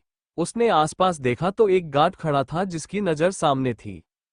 स्मृति उठने को हुई तो वो गार्ड बोला मिसेज अग्निवंशी प्लीज आप बैठ जाइए जब तक बॉस ना आए। मुझे मजबूर मत करिएगा कुछ भी ऐसा वैसा करके। स्मृति उसकी बात सुन बैठकर बोली हम कहाँ हैं, आपने हमें किडनैप क्यों किया। वो गार्ड कुछ नहीं बोला। ये देख स्मृति याद करती है कि वो यहाँ कैसे आए तो उसे याद आया कि जब अद्विक, कर्निश और आरवी का ध्यान उस पर नहीं था तो किसी ने उसके गर्दन के पीछे हल्का मार उसे बेहोश कर दिया था। स्मृति गुस्से से बोली हमने कुछ कहा है आपसे, जवाब दो क्यों किडनैप किया हमें। वो गार्ड अब भी चुप रहा। ये देख स्मृति को गुस्सा आने लगा। वो चीखते हुए बोली सुनाई नहीं दिया आपको, बहरे हैं क्या आप। वो गार्ड अब भी कुछ नहीं बोला तो स्मृति को समझ आ गया कि वो कोई जवाब नहीं देने वाला पर वो यहाँ ऐसे ही बैठी भी तो नहीं रह सकती। वो अपना एक कंगन निकालकर उसे धीरे से पीछे की तरफ फेंक देती है। उसने ध्यान रखा कि ये करते हुए गार्ड उसे ना देखे। स्मृति गार्ड को देख बोली हमारा कंगन लाकर दीजिए हमें। गार्ड उसकी बात सुन उनसे कुछ दूरी पर पड़े कंगन को देखता है लेकिन उसे लेने नहीं जाता, जिसे देख स्मृति जोर से बोली वो मेरी सासू माँ का कंगन है, जल्दी लाकर दीजिए। गार्ड एक नजर उसे देख कंगन लेने चला जाता है। स्मृति मन में बोली माफ करना माँ हमें, लेकिन हम ये कंगन फिर से ले लेंगे। ये सोच वो जल्दी उठी और वहां से भागी। उस गार्ड ने उसे भागते हुए देखा तो वो जल्दी कंगन उठाकर उसके पीछे भागा। स्मृति अपनी सारी हल्की ऊपर उठाकर भाग रही थी। उसने देखा आगे एक लकड़ी का बड़ा टुकड़ा है। वो जल्दी उसे उठा गार्ड के पैरों में फेंक देती है। गार्ड उससे बचने के लिए साइड हुआ तो उसका बैलेंस बिगड़ा और वो गिर गया। स्मृति मुस्कुराते हुए भागकर बाहर आ गई। वो पीछे देखते हुए भाग रही थी कि तभी वो किसी से टकरा गई। वो 2-3 कदम पीछे हट गई। सामने खड़ा आदमी किसी से फोन पर बात कर रहा था। स्मृति के टकराने से उसका फोन हाथ से छूट गया। उसने गुस्से से स्मृति की तरफ देखा तो उसका गुस्सा गायब हो गया। वही स्मृति ने जब उस आदमी को गौर से देखा तो ये वही था जिसने मंदिर में उसे बचाया था। जी हाँ, ये आदमी एंड्रिक सारंग था। स्मृति जल्दी बोली, आप तो वही है ना जिसने हमें मंदिर में बचाया था। प्लीज एक बार और हमारी मदद कर दीजिए। एक आदमी हमें जबरदस्ती यहाँ ले आया। ये बोलते हुए उसने पीछे देखा तो वो गार्ड भागते हुए उन्हीं की तरफ आ रहा था। उसे देख स्मृति जल्दी एंड्रिक के पीछे आकर बोली, यही है वो इंसान, प्लीज हमें बचा लीजिए। एंड्रिक स्मृति को देखते हुए उस गार्ड की तरफ देखता है तो उसकी आंखें छोटी हो गई। वो गार्ड एंड्रिक के सामने आकर उसे ग्रीट करते हुए बोला, सॉरी सर, मैंने इन्हें समझाया था लेकिन ये नहीं मानी और भाग गई। स्मृति को कुछ समझ नहीं आया। वो एंड्रिक के सामने आकर बोली, आपने हमारा किडनैप कराया। एंड्रिक क्या उसका जवाब देता, वो तो खुद शॉक था। वो स्मृति से बोला, तुम स्मृति शशांक अग्निवंशी हो? स्मृति हाँ में सर हिलाकर बोली, जी हाँ। ये सुन एंड्रिक की मुट्ठियां कस गई। उसका चेहरा डार्क पड़ गया। स्मृति उसके हाव भाव देख डर गई। वो भागने के लिए पीछे कदम लेती उससे पहले बहुत सारे गार्ड उनके इर्द गिर्द घेरा बना लेते हैं। स्मृति अपने डर को छुपाकर एंड्रिक से बोली, हम जान सकते हैं आपने हमारा किडनैप क्यों किया? एंड्रिक शांत लहजे में बोला, नहीं तुम नहीं जान सकती। अपनी मर्जी से अंदर जाकर बैठ जाओ वरना आगे जो भी होगा उसकी जिम्मेदार तुम खुद होगी। स्मृति उसकी आंखों में देख रही थी, जिसे देख एंड्रिक ने जल्दी गन निकाल दी। ये देख डर से स्मृति की आंखों में आंसू भर आए। एंड्रिक उसकी आंखों के आंसू देख जल्दी अपनी नजरें हटा देता है और अपनी गन फिर से रख देता है। वो खुद को शांत करके बोला, मैंने कहा अंदर जाओ। स्मृति अपने आंसू साफ करके बोली, हम नहीं जानते कि आपकी हमसे क्या दुश्मनी है लेकिन हमारे पति बहुत जल्दी हमें ढूंढ लेंगे। ये सुन एंड्रिक उसे देख गार्ड को इशारा करता है तो स्मृति तेज आवाज में बोली, कोई जरूरत नहीं है, हम चले जाएंगे, समझे आप? एंड्रिक उसके गुस्से को देख कुछ नहीं बोला। स्मृति उस गार्ड से बोली, हमारा कंगन दीजिए हमें। ये सुन वो गार्ड जल्दी उसके हाथ में वो कंगन रख देता है। स्मृति वो कंगन एंड्रिक को गुस्से से घूरते हुए पहनती है और उस फैक्ट्री की तरफ जाने लगती है। एंड्रिक उसके तेज को देख समझ गया कि ये सही में उसकी ही वाइफ है। तभी वहां 9-10 गाड़ियां धूल उड़ाते हुए आए और लाइन बाज रुक गई। स्मृति और एंड्रिक दोनों उस तरफ देखने लगे। उन्हें देख एंड्रिक के चेहरे पर डेविल स्माइल आ गई। उन सभी गाड़ियों से बहुत सारे बॉडीगार्ड निकले और लाइन से खड़े हो गए। एक गार्ड ने बीच वाली कार का गेट खोला। शशांक पूरे रोब के साथ बाहर आया। उसकी आंखों पर शेड्स चढ़े थे। उसे देख एंड्रिक तिरछा मुस्कुरा दिया। स्मृति ने शशांक को देखा तो पूरी जान लगाकर उसकी तरफ भागी, लेकिन वो और भाग पाती उससे पहले एंड्रिक ने उसके पैरों के पास फायर कर दिया। स्मृति अचानक गोली चलने से डर के मारे लड़खड़ा गई और वहीं गिर गई। ये देख शशांक के हाथ की नसें उभर आई, उसकी आंखों में खून उतर आया। उसने अपने शेड्स हटा बिना किसी भाव के स्मृति की तरफ बढ़ गया। शशांक के सारे बॉडीगार्ड ने एंड्रिक के बॉडीगार्ड पर गन पॉइंट कर दी। एंड्रिक वहां खड़ा शशांक को देखने लगा। शशांक स्मृति के पास गया और उसे शोल्डर से पकड़ उठाया। शशांक ने स्मृति की आंखों में देखा तो उसका खून खोल गया। स्मृति की आंखें लाल थी, आंसुओं से पूरा चेहरा भीगा हुआ था और शरीर कांप रहा था। स्मृति जल्दी शशांक के गले लग गई और रोने लगी। उसने शशांक के कोट को काफी मजबूती से पकड़ लिया। शशांक आंखों में गुस्सा लिए उसकी पीठ सहला रहा था। वो स्मृति से बोला, calm down wifey, no need to worry, I am here now. Smriti Shashank की आंखों में देखने लगी। शशांक उसके फरहेड पर किस कर उसे ले जाकर कार में बैठाता है। वो जाने को हुआ तो स्मृति उसका हाथ पकड़ लेती है। शशांक उसे देखता है तो वो काफी डरी हुई थी। शशांक उसके गाल पर प्यार से हाथ फेर कर बोला, मैं बस 5 मिनट में आया। स्मृति हाँ में सर हिला उसका हाथ छोड़ देती है तो शशांक एक नजर उसे देख गेट बंद कर देता है। वो गुस्से से एंड्रिक के सामने आकर खड़ा हो गया। उसे देखकर लग रहा था कि वो अपने गुस्से को काफी कंट्रोल कर रहा है। एंड्रिक सरकेस्टिक वे में बोला, कैसे हो दोस्त? शशांक, तुमने आज जो हरकत की है उससे साबित हो गया है कि तुम कल भी बेवकूफ थे और आज भी। एंड्रिक गुस्से से बोला, हाँ बेवकूफ तो था जो तुम्हारे जैसे इंसान पर विश्वास किया, पर अब मैं बेवकूफ नहीं रहा, सो डोंट वरी। शशांक तिरछा मुस्कुरा कर बोला, देखकर आश्चर्य हुआ कि तुम अभी भी उसी गलतफहमी में जी रहे हो। एंड्रिक कुछ नहीं बोला, बस उसे देखता रहा। तो शशांक बोला, दुश्मनी मुझसे है तो मुझे टारगेट करो, मेरी वाइफ को या मेरी फैमिली को बीच में लाने की सोचना भी मत, वरना तुम सोच भी नहीं सकते कि तुम्हारे साथ क्या होगा। ये सुन एंड्रिक हंस कर बोला, क्यों डर गए? तुम्हें याद तो होगा तुमने मेरे साथ क्या किया। वैसे एक बात कहनी थी, मुझे तुम्हारी वाइफ काफी खूबसूरत। वो आगे कुछ बोलता उससे पहले शशांक ने अपनी गन निकाल उसके पैरों के पास चला दी। इंद्रिक जल्दी 2 कदम पीछे हट गया और गुस्से से शशांक को देखने लगा। शशांक अपनी गन पर फूंक मारकर बोला, मुझे ज्यादा बोलना और ज्यादा सुनना पसंद नहीं है, तो तुम अपनी जबान पर लगाम दो वरना मुझे भूलने में देर नहीं लगेगी कि तुम मेरे पुराने दोस्त हो। ये बोल वो जाने को मुड़ा लेकिन फिर रुक कर बोला, और जितना जल्दी हो उतनी जल्दी अपनी गलतफहमी दूर कर दो, समझे एंड्रिक सारंग। ये बोल वो वहां से चला गया। गाड़ियां धूल उड़ाते हुए वहां से चली गई। एंड्रिक बस उन सभी को वहां से जाते हुए देखता रहा। उसके पीछे युआन उसे ही देख रहा था। अग्निवंशी मैंशन। रात का वक्त। स्मृति को रूम में सुलाने के बाद शशांक सीधा स्टडी रूम में चला गया। जब अद्विक ने शशांक को कॉल करके सब बताया तो शशांक ने उसे दादाजी या शिव दोनों में से किसी को भी कुछ भी बताने के लिए मना कर दिया था। स्मृति जब शशांक को मिल गई तब नेश ने अद्विक को मैसेज कर दिया, जिसके बाद कर्निश और अद्विक ने आरवी को घर ड्रॉप कर दिया और उसे टेंशन ना लेने को कहा। वो स्टडी रूम में आया तो पहले से ही वहां सारे लड़के बैठे थे। ओरियन और बाकी सब भी आ चुके थे। शशांक आकर अपनी चेयर पर बैठ गया। कर्निश जल्दी उसके पास आकर बोला, भाई कौन है एंड्रिक सारंग और उसने भाभी को किडनैप क्यों कराया, क्या दुश्मनी है उसकी? शशांक उसे देखकर समझ गया कि वो स्मृति से जुड़ी बात पर चुप नहीं रहेगा, फिर भी वो उसे नहीं बता सकता था। वो शांत लहजे में बोला, जब टाइम आएगा तब तुम्हें अपने आप पता चल जाएगा, अभी के लिए तुम तीनों बाहर जाओ। ये बोल वो क्रियांश और प्रतीक की ओर देखता है। उसका इशारा समझ क्रियांश और प्रतीक जल्दी बाहर चले गए। कर्निश शशांक को गौर से देख बाहर चला जाता है। उनके जाने के बाद अब्रम बोला, शशांक, एंड्रिक सारंग तुम्हारे बचपन का दोस्त है ना, तो वो ऐसे तुम्हारी जान का प्यासा क्यों है? अद्विक, बहुत से दुश्मन है लेकिन आज दिन तक कोई घर तक नहीं पहुंच पाया, तो फिर ये कौन है जिसने भाभी को किडनैप कर लिया?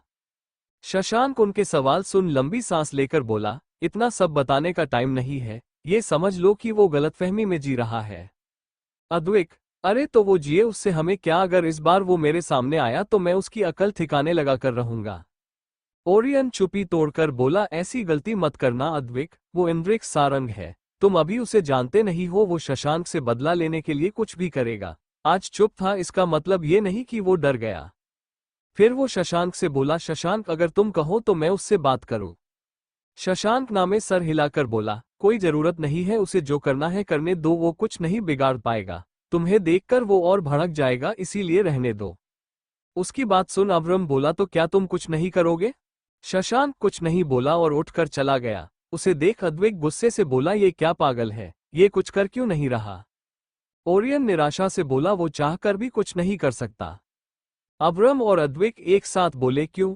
ओरियन खिड़की के पास जाकर बोला, क्योंकि उसने एंड्रिक की मां से वादा किया था कि वो एंड्रिक को हमेशा प्रोटेक्ट करेगा, इसीलिए वो अभी तक चुप है, वरना कोई और होता तो भाभी तक पहुंचने से पहले शशांक उसे नर्क पहुंचा देता। अद्विक बोला, तो क्या तू प्लीज बताएगा कि क्या हुआ था ऐसा कि ये दोनों दोस्त से दुश्मन बन गए? ये तो अब्रम भी जानना चाहता था। ओरियन बोला, एंड्रिक और शशांक दोनों बचपन के दोस्त थे, वो साथ इटली आए थे जहां उनकी मुलाकात मुझसे हुई। मैं उस वक्त अपने मॉम डैड के साथ वहीं रहता था और देखते ही देखते हम तीनों काफी अच्छे फ्रेंड्स बन गए। हम तीनों हर बार साथ छुट्टियां मनाते थे, पर कहते हैं ना, अच्छी चीजों को जल्दी नजर लग जाती है, ऐसा ही कुछ हमारे साथ हुआ। 16-17 साल पहले इटली में मैं और शशांक एंड्रिक के घर उसे लेने गए थे, लेकिन जब हम वहां पहुंचे तो घर पूरा बिखरा हुआ था, हर तरफ खून के निशान थे। मेरी और शशांक की धड़कनें काफी तेज थी। तभी एक दो मास्क पहने आदमी खिड़की से होकर बाहर भाग गए।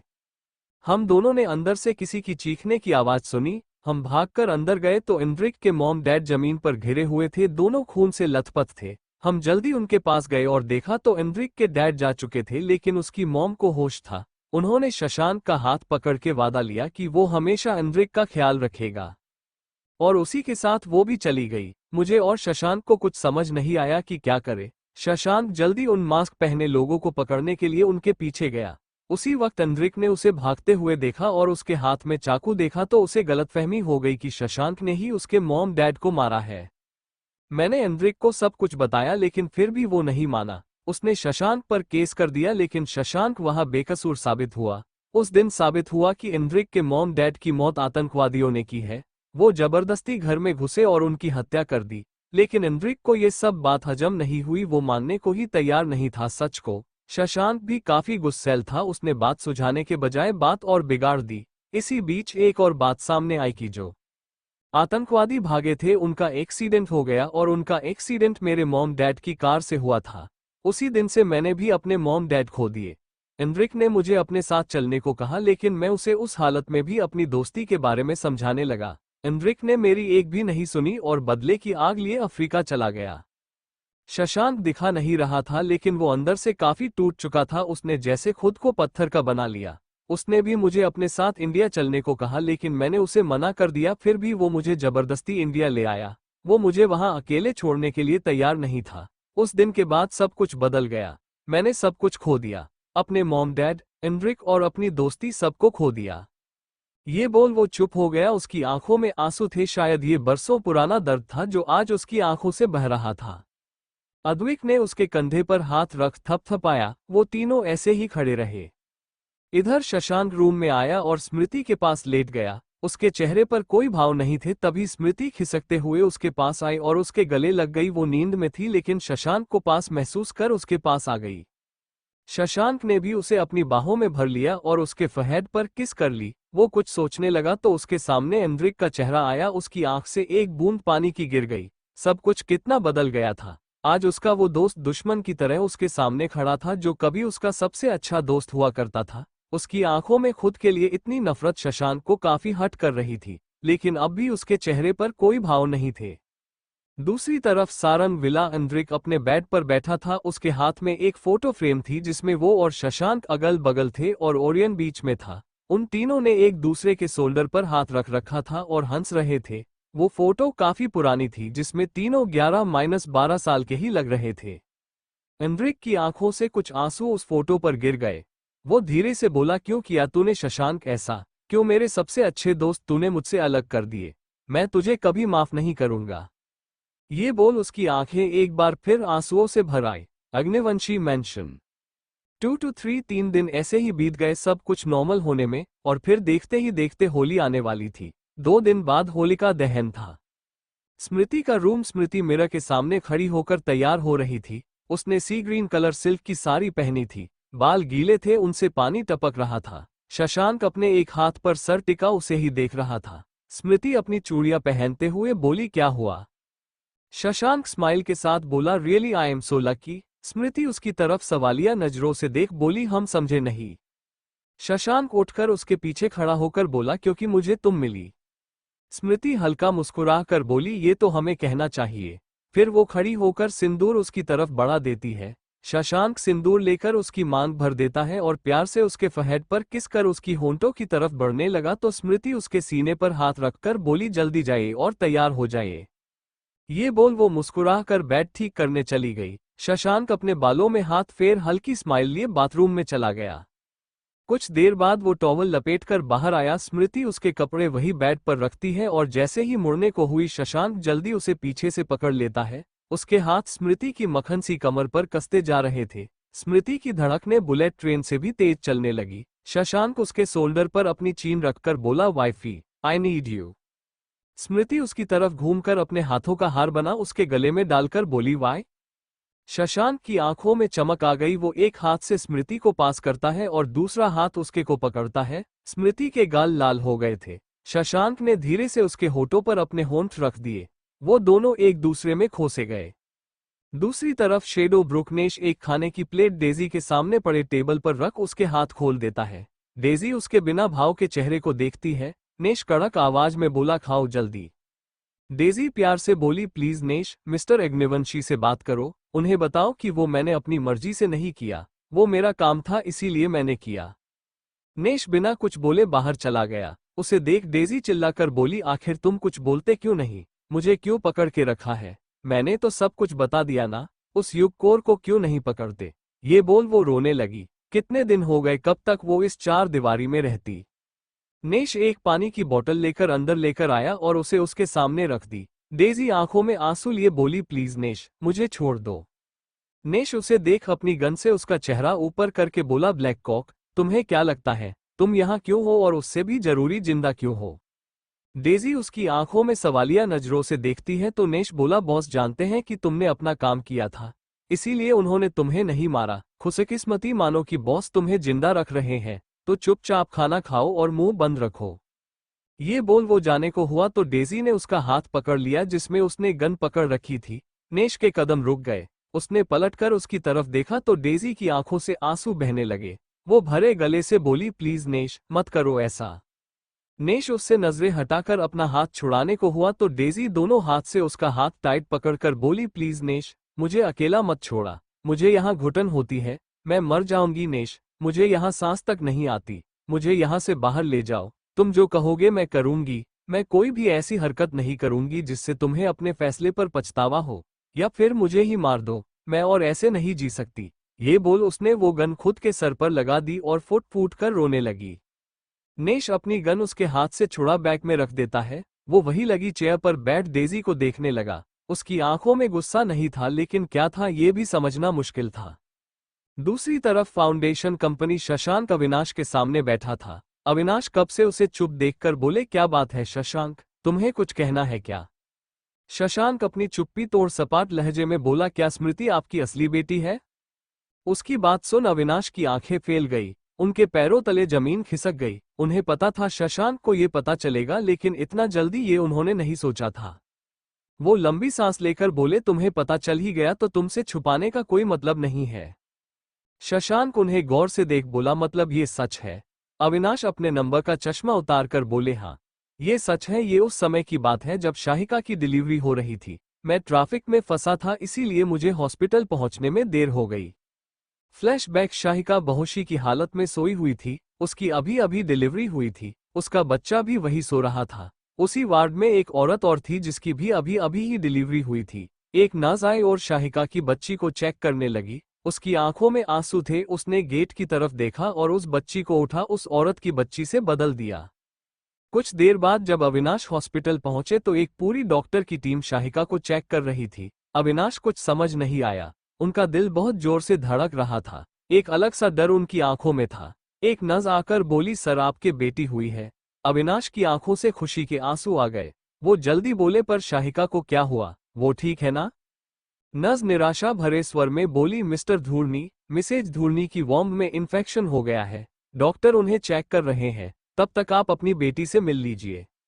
अविनाश नर्स की बात सुन वही जम गए। उनकी आंखों से आंसू छलक गए। वो एक नजर शाहिका को देख भारी कदमों से बेबी वार्ड की तरफ बढ़ गए। उन्होंने जब बच्ची को हाथ में लिया तो उन्हें कुछ अजीब लगा। वो बाहर आए और जल्दी सीसीटीवी कैमरे को चेक करने गए।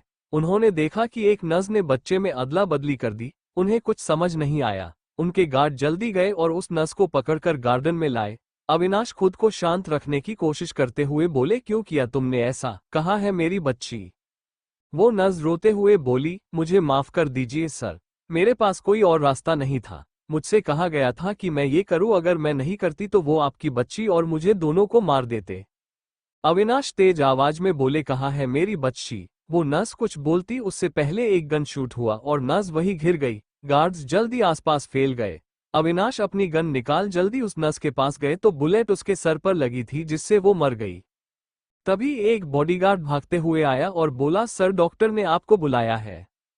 अविनाश ये सुन जल्दी हॉस्पिटल में आए और जल्दी डॉक्टर के पास गए। डॉक्टर हमें बताते हुए काफी बुरा लग रहा कि आपकी वाइफ के पास सिर्फ कुछ ही वक्त बचा है। हमने पूरी कोशिश की लेकिन उन्हें नहीं बचा सकते। ये सुन मानो अविनाश के पैरों तले जमीन खिसक गई। वो बोले, ये आप क्या कह रहे हो डॉक्टर? ऐसे कैसे नहीं बचा सकते? आप ऐसे हार नहीं मान सकते। डॉक्टर मैं आपकी हालत समझ सकता हूँ मिस्टर धूर्नी, लेकिन आप समझने की कोशिश कीजिए। इन्फेक्शन पूरे शरीर में फैल गया है। आपको वक्त बर्बाद ना करके एक बार उनसे मिलना चाहिए। अविनाश की आंखों से आंसू बहने लगे। एक ही साथ ये सब होना था क्या? वो खुद को संभाल जल्दी शाहिका के वार्ड की तरफ बढ़े। वो वही गेट पर रुक गए। उनकी हिम्मत ही नहीं हो रही थी कि वो अंदर जाए। वो अपने भारी कदमों के साथ अंदर गए। शाहिका ने उनकी तरफ देखा तो मुस्कुरा कर बोली, तुमने इतना टाइम क्यों लगा दिया? अविनाश चुपचाप शाहिका के बगल में बैठ गए। उनकी हालत देख शाहिका के आंसू बह गए। वो जल्दी उनके गले लग गई और रोने लगी। अविनाश की भी यही हालत थी। उन्होंने कसकर शाहिका को पकड़ लिया, जैसे अगर उन्होंने छोड़ा तो शाहिका उनसे दूर चली जाएगी। शाहिका खुद को संभाल बोली, तुमने अपनी बच्ची को देखा? नर्स कह रही थी कि वो बिल्कुल तुम पर गई है, मुझे भी देखना है। अविनाश उनकी बात सुन और परेशान हो गए। शाहिका उनसे अलग होकर बोली, चलो जल्दी जाओ, मेरे पास रोने धोने का टाइम नहीं है, मुझे अपनी बेबी गर्ल से मिलना है। अविनाश हाँ में सर हिला जल्दी बच्ची को लेने चले गए। उनके जाते ही शाहिका के आंसू फिर बहने लगे, वो खुद के मुंह पर हाथ रख रोने लगी। अविनाश जल्दी बच्ची को लेकर आए जो उनकी नहीं थी, पर वो क्या करते? अगर वो अभी शाहिका को ये बताते तो शाहिका क्या करती, कैसे ये झेलती, इसीलिए उन्होंने शाहिका को कुछ ना बताने का फैसला किया। शाहिका उस नन्ही परी को लेकर चूमने लगी जैसे वो फिर कभी अपने बच्चे को नहीं चूम पाएगी। अविनाश खुद को मजबूत रखने की कोशिश कर रहे थे लेकिन वो रख नहीं पा रहे थे। शाहिका बोली, अभी तुम हमारी नन्ही जान का अच्छे से ख्याल रखना, कोई भी कमी मत आने देना समझे, और शिव को कहना कि उसकी बहू कितनी सुंदर है। ये सुन अविनाश के चेहरे पर दर्द में भी मुस्कान आ गई। शाहिका लंबी सांस लेकर बोली, चलो जल्दी आओ, मुझे तुम तीनों को हक करना है। अविनाश जल्दी उन्हें गले लगाते हैं तो शाहिका की आंख से आंसू की लकीर बन गई। वो भरे गले से बोली, आई लव यू अभी, आई लव यू सो मच। ये सुन अविनाश ने कसकर उन्हें पकड़ लिया और रोते हुए बोले, I love you too Shahika, I love you too. Shahika का शरीर ढीला पड़ गया। अविनाश उन्हें गले लगाकर जोर जोर से रोने लगे। फ्लैशबैक एंड अविनाश की आंखों से आंसू बह रहे थे। वो बरसों पुराना दर्द एक बार फिर ताज़ा हो गया था। शशांक की आंखों में भी एक दर्द था। वो अविनाश की तरफ अपना रुमाल बढ़ा देता है तो अविनाश उससे अपनी आंखें पोंछकर आगे बोले, मैंने स्मृति को हर जगह ढूंढा लेकिन वो मुझे कहीं नहीं मिली, और ना वो मिला जिसने ये किया था। मैंने अपनी सारी उम्मीदें खो दी थी। शाहिका मुझे जो बच्ची देकर गई थी मैंने उसे ही अपने बच्चे के रूप में स्वीकार लिया, पर जब मैंने स्मृति को देखा तो उसे देखते ही पहचान गया कि ये मेरी ही बच्ची है। वो बिल्कुल शाहिका पर गई है, पर मैं किसी को क्या बताता? अगर बात बाहर आती तो श्रीविका और स्मृति दोनों को पता चल जाता, इसीलिए मैंने वो शादी होने दी। मानता हूँ मैंने गलत किया, लेकिन मैं उन दोनों को सच बताकर सब कुछ खत्म नहीं करना चाहता था। स्मृति शायद मुझे ना अपना पाती और श्रीविका गम के भंवर झाल में फंस जाती। शशांक उन्हें देख रहा था, वो कुछ नहीं बोला, उसे समझ ही नहीं आ रहा था कि वो क्या बोले। आहूजा एम्पायर अब्रम को पता था कि शशांक फाउंडेशन कंपनी गया है, इसीलिए उसने शशांक को सीधा यहां आने को कहा था। ओरियन भी उसके साथ था। वो दोनों कब से शशांक का वेट कर रहे थे। तभी गेट खुला और शशांक अंदर आया। वो मिरर वॉल के पास खड़ा हो गया और पूरे मुंबई को देखने लगा। ओरियन और अब्रम ने एक दूसरे को देखा, फिर अपनी जगह से उठ उसके पीछे खड़े हो गए। अब्रम, क्या हुआ? क्या कहा अविनाश अंकल ने? नेश की इंफॉर्मेशन सही है? शशांक दोनों हाथ पॉकेट में डालकर बोला, हाँ। ओरियन, उन्होंने कोई कारण तो दिया होगा। आखिर भाभी उनकी बेटी है तो उन्होंने अभी तक कुछ किया क्यों नहीं, और उससे भी जरूरी वो उनसे अलग कैसे हुई? शशांक लंबी सांस लेकर उन दोनों को वो सब कुछ बता देता है जो भी अविनाश ने बताया था। अब्रम और ओरियन का चेहरा हैरानी से भर गया था। अब्रम, मतलब श्रीविका की असली मां किरण चौधरी है, ना कि शाहिका धूर्मी? शशांक उसकी तरफ घूम हाँ में सर हिला देता है तो ओरियन बोला, क्या श्रीविका को इस बारे में कुछ भी पता है? शशांक ना में सर हिलाकर बोला, उसे कुछ नहीं पता है और पता चलना भी नहीं चाहिए। ये बात सिर्फ हम तीनों के बीच में ही रहनी चाहिए। सुना तुम दोनों ने? कोई भी श्रीविका या स्मृति को कुछ नहीं बताएगा। उसकी बात सुन दोनों ने हाँ में सर हिला दिया। तभी तीनों के कानों में कुछ गिरने की आवाज आई।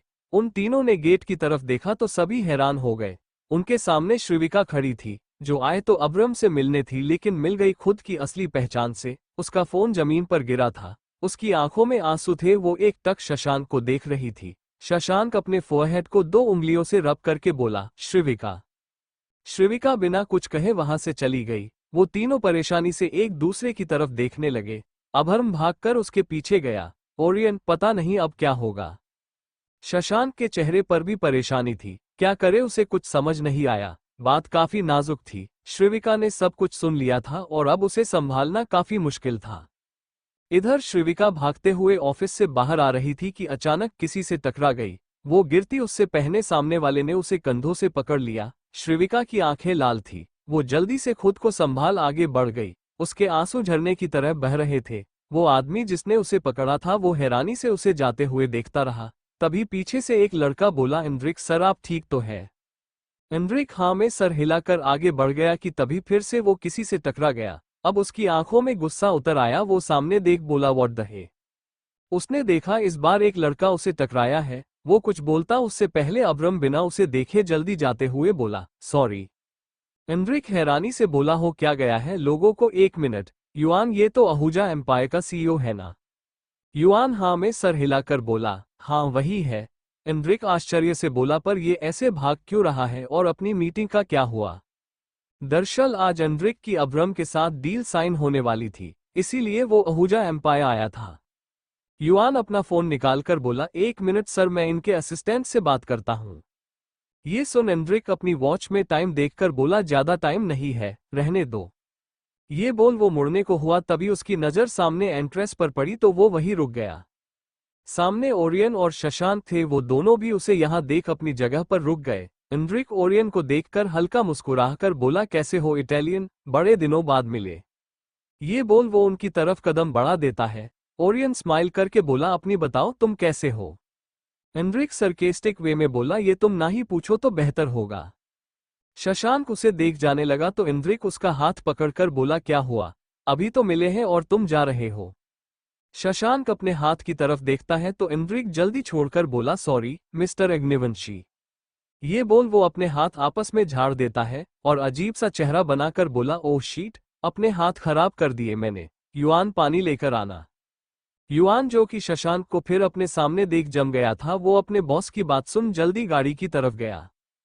शशांक को जैसे उसकी बातों से कोई फर्क ही नहीं पड़ रहा था। ओरियन को पता था कि शशांक को गुस्सा आने में देर नहीं लगेगी। वो एनरिक से बोला, एनरिक।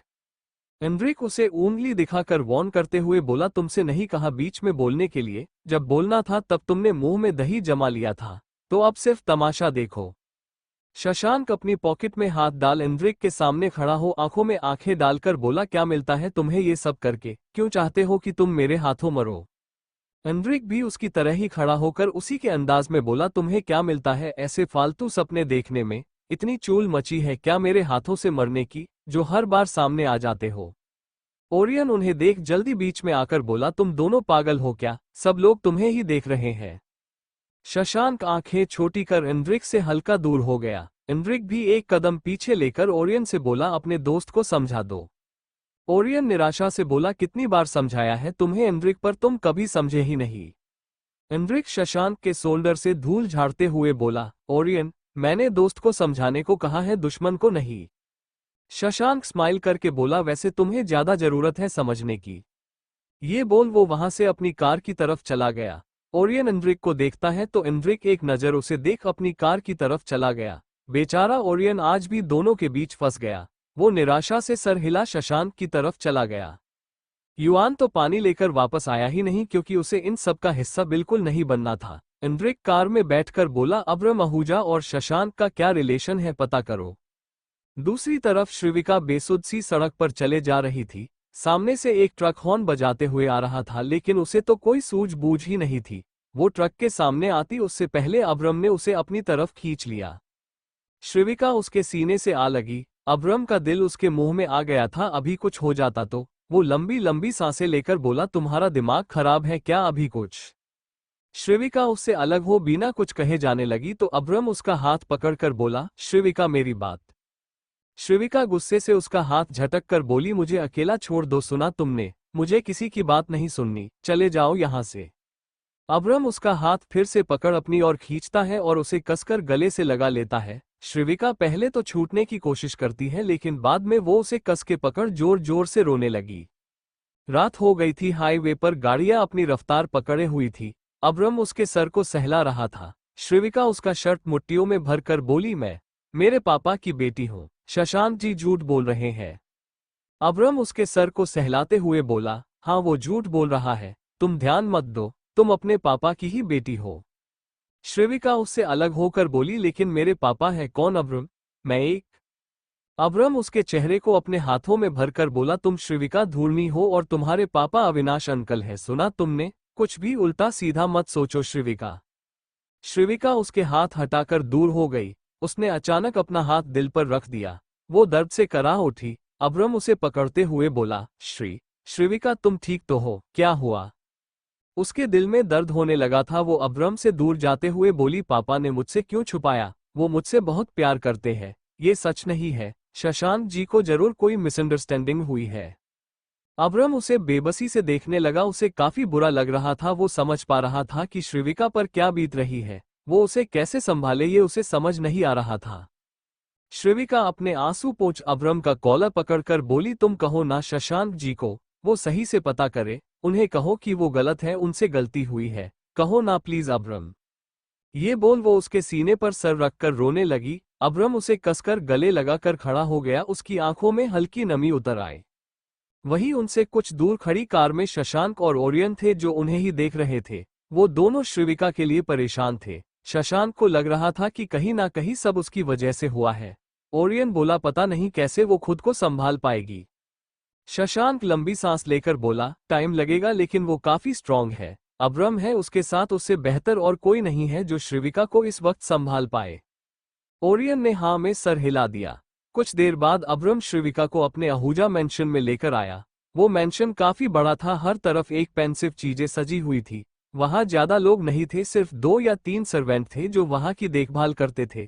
अब्रम श्रीविका को बाहों में उठाकर अंदर लाया तो वो सभी देखकर हैरान थे कि अब्रम इतने दिनों बाद यहाँ आया और वो भी किसी लड़की को लेकर। अब्रम सीधा उसे अपने रूम में ले गया। उसने श्रीविका को बेड पर बैठाया और खुद उसके बगल में बैठ गया। श्रीविका की आंखें लाल थी और हल्की सूज भी गई थी। वो धीरे से अब्रम की गोद में सर रखकर लेट गई। अब्रम प्यार से उसके बालों को सहलाने लगा। श्रीविका बिना कुछ बोले अब्रम का एक हाथ पकड़कर आंखें बंद कर लेती है और कुछ ही देर में उसे नींद आ गई। अब्रम उसके बाल सहलाते हुए धीरे से बोला, पता ही नहीं चला कि कब मुझे तुमसे प्यार हो गया।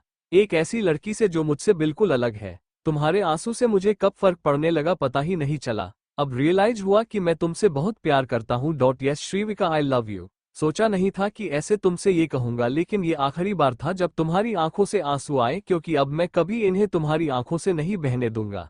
तुम्हें दुनिया की हर खुशी दूंगा, हमेशा तुम्हें खुश रखूंगा। ये बोल उसने श्रीविका के फोरहेड को प्यार से चूम लिया। उसने आराम से श्रीविका को बेड पर सुलाया ही था कि उसका फोन बजा। उसने देखा तो कॉल शशांक का था। वो फोन लेकर बालकनी में चला गया। सुबह का वक्त स्मृति सो रही थी और शशांक उसे सोते हुए देख रहा था। वो उसके चेहरे पर आ रहे बालों को हटाकर उसकी गनी गनी पलके, उसकी छोटी सी नाक जिसपे नोज रिंग, गुलाबी होंठ को देख रहा था। उसकी वाइफ दिन ब दिन और सुंदर होती जा रही थी। उसकी नजरें हर बार स्मृति पर अटक ही जाती थी। वो उसके लंबे बालों से खेलने लगा। स्मृति ने कसमसाते हुए धीरे धीरे आंखें खोली तो पाया उसके स्वामी उसे ही देख रहे हैं। वो जल्दी उठने को हुई तो शशांक उसे अपनी तरफ खींच लेता है। स्मृति उसके ऊपर गिर गई। उसके बाल शशांक के चेहरे पर आ गए। सुबह सुबह स्मृति की हालत खराब हो गई। शशांक उसके बाल हटाते हुए बोला, गुड मॉर्निंग वाइफी, तुम भाग क्यों रही हो? स्मृति उठने की कोशिश करते हुए बोली, हम कहाँ भाग रहे हैं? शशांक उसे पलट अपने नीचे कर लेता है और खुद उसकी तरफ झुकते हुए बोला, तुम इतना शर्मा क्यों रही हो? अपने पति से इतना कौन शर्मता है भला? स्मृति इधर उधर देखते हुए बोली, क्या कर रहे हैं आप? शशांक उसके गालों पर हाथ फेरते हुए बोला, तुम्हारे गाल लाल क्यों हो गए वाइफी? शशांक स्मृति को जानबूझकर परेशान कर रहा था। स्मृति की हालत खराब होती जा रही थी। शशांक अपनी हंसी कंट्रोल करते हुए बोला, तुम्हारे कान भी लाल हो गए हैं, तुम ठीक तो हो? ये बोल वो उसके कान पर बाइट कर देता है तो स्मृति की हल्की चीख निकल गई। वो शशांक को हटाने की कोशिश करते हुए बोली, हमें जल्दी तैयार होकर नीचे जाना है। शशांक नामे सर हिलाकर बोला, चली जाना, लेकिन मेरे सवाल का जवाब तो दे दो। स्मृति की हिम्मत ही नहीं हो रही थी उसकी तरफ देखने की। वही शशांक उसके मासूम चेहरे को देख मन ही मन हंस रहा था। वो हल्का झुका और उसके लाल लाल गालों पर बेबी किस करता है और स्मृति के ऊपर से हट जाता है। स्मृति बिना किसी देरी के जल्दी उठकर वॉशरूम में भाग गई। शशांक उसे देख हंस दिया। तभी उसका फोन बजा। वो फोन लेकर बालकनी में चला गया। आहूजा मैंशन अब्रम काउच पर बैठकर ऑफिस वर्क कर रहा था। तभी श्रीविका की नींद खुली। वो खुद को अनजान कमरे में पाकर जल्दी उठकर बैठ गई। अब्रम स्क्रीन पर देखते हुए बोला, रिलैक्स, ये मेरा रूम में। श्रीविका उसे देख झेप गई। फिर ध्यान से उसने रूम में नजर दौड़ाई। वो रूम काफी बड़ा था। उसमें white and navy blue colour combination था। वो पूरा एक रॉयल रूम लग रहा था। श्रीविका ने उसका रूम देखा था पर ये वो नहीं था। तभी उसे कल की बातें याद आए तो उसका चेहरा पीला पड़ गया। अब्रम काम साइड कर उसके पास आया और प्यार से बोला, तुम्हें सुबह सुबह ज्यादा सोचना नहीं चाहिए। जो है उसे संभाल कर रखो। रही बात ऐसा क्यों हुआ, किस लिए हुआ, इन सब के जवाब अपने आप मिल जाएंगे, तो बस सब्र करो। अभी के लिए सोचना बंद करो, जल्दी जाओ और रेडी होकर आ जाओ। वो उसे देखने लगी, तभी उसके पेट में गुड़गुड़ हुई, जिसे महसूस कर श्रीविका काफी एम्बैरेस्ड हो गई। अब्रम उसके बाल सही कर मुस्कुरा कर बोला, तुम रेडी होकर आओ, तब तक मैं ब्रेकफास्ट मंगवाता हूँ। ये सुन श्रीविका हाँ में सर हिला बिना उसे देखे जल्दी वॉशरूम में चली गई। अब्रम उसे देख हंस कर बोला, शीज क्यूट। श्रीविका वॉशरूम में आई और खुद को देखा तो खुद को चिल्लाने से रोक कर बोली, मैं कितनी गंदी लग रही हूँ। वो मेरे बारे में क्या सोच रहा होगा। श्रीविका, तेरी तो सारी इज्जत मिट्टी में मिल गई। वो शर्म खाते हुए बात लेने लगी। कुछ देर बाद वॉशरूम का गेट खुला तो अब्रम ने उस तरफ देखा। श्रीविका को देख उसकी नजरें उसी पर ठहर गई। श्रीविका ने सिल्क का navy blue long fit suit पहना था जिसकी कट स्लीव्स थी और नीचे व्हाइट कलर का प्लाजो। उसके बाल खुले थे, चेहरे पर कोई मेकअप नहीं, झुकी पलकें, हाथ जो बार बार बालों को पीछे झटक रहे थे। वो काफी सुंदर लग रही थी, साथ ही रूम के कॉम्बिनेशन से मैच कर रही थी। अब्रम ने उसके लिए 2-3 टाइप के कपड़े वॉशरूम में रखे थे, लेकिन श्रीविका ने उसके पसंद का ही सूट पहना था। वो खोए हुए उसे एक टक देख रहा था। खुद को ऐसे देखता पाकर श्रीविका को काफी शर्म आ रही थी। वो जल्दी मिरर के सामने जाकर खड़ी हो गई ताकि अब्रम को फेस ना करना पड़े, लेकिन अब्रम धीरे धीरे उसकी तरफ कदम बढ़ाने लगा। ये महसूस कर श्रीविका की धड़कनों ने रफ्तार पकड़ ली। उसने सूट पर मुठिया कस दी। अब्रम उसके पीछे आकर खड़ा हो गया और धीरे से उसकी बैक पर लगी डोरियों को बांधने लगा। श्रीविका के गाल लाल थे। अब्रम को भी होश नहीं था कि वो क्या कर रहा है। उसका भी दिल काफी शोर कर रहा था। वो उससे हल्का दूर हुआ और मिरर से उसे देखते हुए बोला, यू लुकिंग सो ब्यूटीफुल। ये सुन श्रीविका का शरीर ढीला पड़ गया। वो शर्म के मारे पानी पानी हो गई। अब्रम भी जल्दी काउच की तरफ चला गया। श्रीविका ने एक बार खुद को मिरर में देखा तो उसके चेहरे पर शाय स्माइल आ गई। कुछ देर बाद वो दोनों डाइनिंग टेबल पर बैठे नाश्ता कर रहे थे। श्रीविका चुपचाप नाश्ता कर रही थी। अब्रम देख पा रहा था कि वो कितनी शांत हो गई है कल से। आज से पहले उसने श्रीविका को ऐसे नहीं देखा था। उसे काफी बुरा लग रहा था वो ऐसा क्या करे कि श्रीविका पहले की तरह हो जाए। श्रीविका पूरे मेंशन को देख शांति से बोली, वैसे हम दोनों अभी कहाँ है? अब्रम उसे देखकर बोला, हम अभी आहूजा मेंशन में है। श्रीविका समझ गई कि ये अब्रम का घर है, लेकिन वो यहाँ क्यों नहीं रहता। वो मन की शांति के लिए उससे पूछते हुए बोली, तुम्हारे पास इतना बड़ा मेंशन है तो तुम अग्निवंशी मेंशन क्यों रहते हो? तुम यहाँ क्यों नहीं रहते? अब्रम उसके सवाल पर मुस्कुरा दिया। उसे पता था ये सवाल श्रीविका जरूर उससे पूछेगी। वो कुछ नहीं बोला, बस एक स्माइल कर दी। श्रीविका ने आगे कुछ नहीं पूछा। दूसरी तरफ शेडो ब्रुक के बाहर नेश अपनी गन की बुलेट चेक कर रहा था। डेजी कार में बैठी थी। वो बोली, क्या हुआ, जल्दी चलो ना। नेश उसकी तरफ घूर कर देखता है और कार में बैठकर बोला, बॉस ने अगर हाँ ना कहा होता तो तुम अभी अंदर ही बंधी होती। डेजी स्माइल करके बोली, शशांक अग्निवंशी, अगर मुझे खुद की टीम में शामिल करना चाहते हैं तो तुम्हें बीच में नहीं आना चाहिए। मैं पूरी ईमानदारी से ये मिशन करूंगी ताकि उन्हें मुझ पे भरोसा हो सके। उसकी बात सुन नेश उसे देखता है। डेजी की आंखों में चमक देख वो नामे सर हिलाकर कार स्टार्ट करता है। डेजी इतने दिनों बाद बाहर आकर काफी खुश थी। फाइनली शशांक ने उसे एक मौका दिया था जिंदा रहना का। नेश उसकी खुशी भाप रहा था। कुछ देर बाद उसने एक जगह गाड़ी रोकी। डेजी ने बाहर देखा तो वो जगह वीरान थी। आसपास कोई भी नहीं था। डेजी नेश से बोली, यही है ना मिशन की लोकेशन? नेश हाँ में सर हिलाकर अपने हाथ के ग्लव्स पहनने लगा। डेजी कार से उतरने को हुई तो नेश उसका हाथ पकड़ फिर से उसे बैठा कर बोला, मेरी बात ध्यान से सुनना। पहली बात, अगर तुमने कोई भी होशियारी की तो मेरी गन की पहली गोली तुम्हारे सर के आर पार होगी। और दूसरी बात, मिशन में कोई भी एक फंसता है तो दूसरा भाग जाएगा, ठीक है? ये बोल उसने हाथ छोड़ दिया तो डेजी उसका हाथ फिर से पकड़कर बोली, क्या तुम मुझे छोड़कर भाग सकते हो? नेश एक पल उसे देखता है और फिर उसका हाथ झटक कर बोला, हाँ। डेजी स्माइल करके जाने लगी तो नेश बोला, अपनी गन लेकर जाओ। ये सुन डेजी पूरी स्टाइल से बोली, तुमने शायद मेरे बारे पूरा सुना नहीं। ब्लैक कॉक को कभी हथियार की जरूरत नहीं पड़ती। ये सुन नेश जबरदस्ती गन उसके हाथ में थमा कर बोला, सब जानता हूं मैं, ये मेरा काम है, तुम्हें देना तो चुपचाप ले लो, चाहे तो लेकर फेंक देना। ये बोल वो कार से उतर गया। डेजी अपने हाथ में गन देख हल्का हंस दी। ये पहली बार था कि उसने हाथ में हथियार पकड़ा था। दूसरी तरफ अद्विक, आरवी और प्रतीक तीनों बाहर आए थे अद्विक के मैनेजर से मिलने। प्रतीक बोला, यार अद्विक भाई, क्या प्रॉब्लम है आपके मैनेजर को? क्यों वो आपकी फोटो हमारी मैगजीन पर डालने से मना कर रहा है? ये सुन अद्वैक कंधे उठाकर बोला, मुझे क्या पता यार, आने तो दे उसे, उससे ही पूछ लेना। आरवी प्रतीक से बोली, चलो कोई प्लान बना लेते हैं, वो जो भी रीजन दे हम उसे मना ही लेंगे। प्रतीक भी खुश होकर बोला, हाँ जैसे ही वो आए हम उसे अपनी बातों के जाल में फंसा लेंगे, उसे इमोशनल कर देंगे और फिर वो कुछ नहीं कर पाएगा। प्रतीक और आरवी दोनों साथ बोले। अद्वैक उन्हें अजीब सा मुंह बनाकर देख रहा था। आरवी उसे देखकर बोली, क्या हो गया, तुम कुछ बोल क्यों नहीं रहे? अद्वैक उसके सर पर हल्का टेप करके बोला, जब दो जानवर बात कर रहे हों तो इंसानों को बीच में नहीं बोलना चाहिए। प्रतीक और आरवी का मुंह बन गया। प्रतीक सबके लिए कॉफी लेने चला गया। आरवी अपने सर को सहलाते हुए फोन चलाने लगी। अद्वैक उसे देखते हुए बोला, वैसे मैं क्या कह रहा था, तुम ये प्रतीक की जॉब छोड़ो और मेरी मैनेजर बन जाओ। आरवी अपना फोन रख हैरानी से बोली, क्या कहा तुमने, मैनेजर, वो भी तुम्हारी? अद्वैक, हाँ जल्दी जवाब दो। आरवी आंखें गोल घुमाकर बोली, इसका कोई भी जवाब है, इतना बेकार सवाल? अद्वैक चौंक कर बोला, हर हफ्ते लड़कियां मेरी असिस्टेंट बनने के इंटरव्यू देती है और यहां तो मैं खुद तुम्हें जॉब ऑफर कर रहा हूं। दिक्कत क्या है तुम्हारी, मान जाओ ना। आरवी उसके सर पर टेप करते हुए बोली, छोड़िए। अद्वैक अपने सर को सहला कर बोला, क्या छोड़ूं? आरवी, बेकार सवाल पूछकर मेरा दिमाग खाना छोड़िए। तभी वो मैनेजर वहां आकर बैठते हुए बोला, सॉरी आने में देर हो गई। अद्वैक मुंह बनाकर बोला, अच्छा हुआ आ गए, वरना तुम्हारी जॉब जस्ट जाने वाली थी। ये सुन मैनेजर अपना चश्मा ठीक करते हुए बोला, वाइस सर, आप ऐसा क्यों कर रहे हैं? प्रतीक वहां कॉफी की ट्रे रखते हुए बोला, क्योंकि आप हमारे साथ डील करने से इन्हें रोक रहे हैं। ये सुन आरवी हंस दी। मैनेजर को कुछ समझ नहीं आया। सा एम्पायर।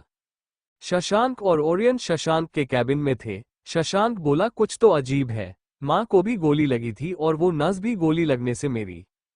ओरियन उसे देखकर बोला, कहना क्या चाहते हो? शशांक, यही कि सबके पीछे कोई एक ही है, कौन है इसका पता जल्दी करना होगा। ओरियन समझने की कोशिश करने लगा। तभी गेट ओपन हुआ और क्रियांश अंदर आकर बोला, आपकी मीटिंग है, हमें चलना चाहिए। उसकी बात सुन शशांक हाँ में सर हिलाकर कुछ फाइल्स देखने लगा। Thank you for listening. मुझे उम्मीद है आपको ये स्टोरी पसंद आई होगी। अगर आपको पसंद आई है तो प्लीज लाइक और कमेंट करना ना भूलें और मोर स्टोरीज के लिए सब्सक्राइब करें। मिलते हैं नेक्स्ट वीडियो में।